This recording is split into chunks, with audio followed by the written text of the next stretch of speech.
Matty Jones, tuag at y post yn agosau tro yma.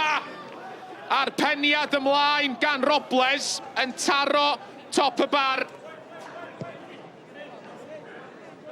Andy Firth. O'i gwrs Cosby gymryd y gic tro yma. Franklin!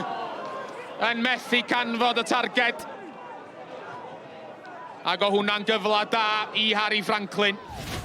Mae ddau ddim yma wedi chwarae i gilydd dwywaith yn 2023 a'r ddwy gêm yna wedi gorffan yn gyfartal. A mae yn gico'r smotyn. Ryan Sears efo'r gwthiad. A fe gymodd Mr Jones y dyfarnwr eiliad i feddwl amdani. Ond wedyn, mi ddath y chwiban a mi bwyntiodd o at y smotyn. Callum Morris i gymryd y gic, fi sgoriodd o'r smotyn yn erbyn y Drenewydd yn gynharach yn y tymor. A mi o'n gwneud yr un fath heno ac y dechrau perffaith i'r ail hannar i'r tîm cartra.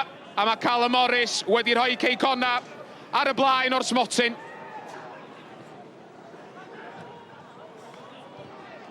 Dio ddim yn cam sefyll, Jack Kenny o amgylch y golwr!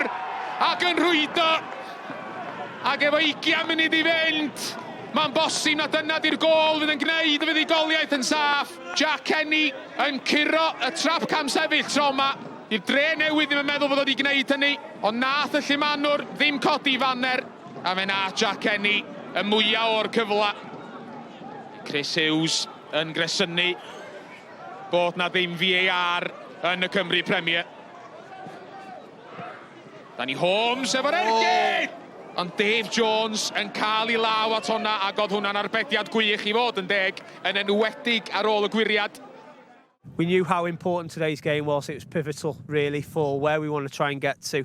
A good opportunity playing Friday night to put 3 points on the board and then obviously see how the fixtures unfold over the weekend. And, you know, we're fighting really hard. We feel like we've had a number of draws recently and we're trying to turn them into victories. And tonight's 3 points, I thought the lads fully deserved them. I'm pleased with the performance, and we've just found ourselves on again with the fine margin have gone against us here, and it's disappointing, it's frustrating, but you know, to go back to it, look, the referees need some help, and VAR has to come in the league with the prize money and the prestige on the league. They need some support.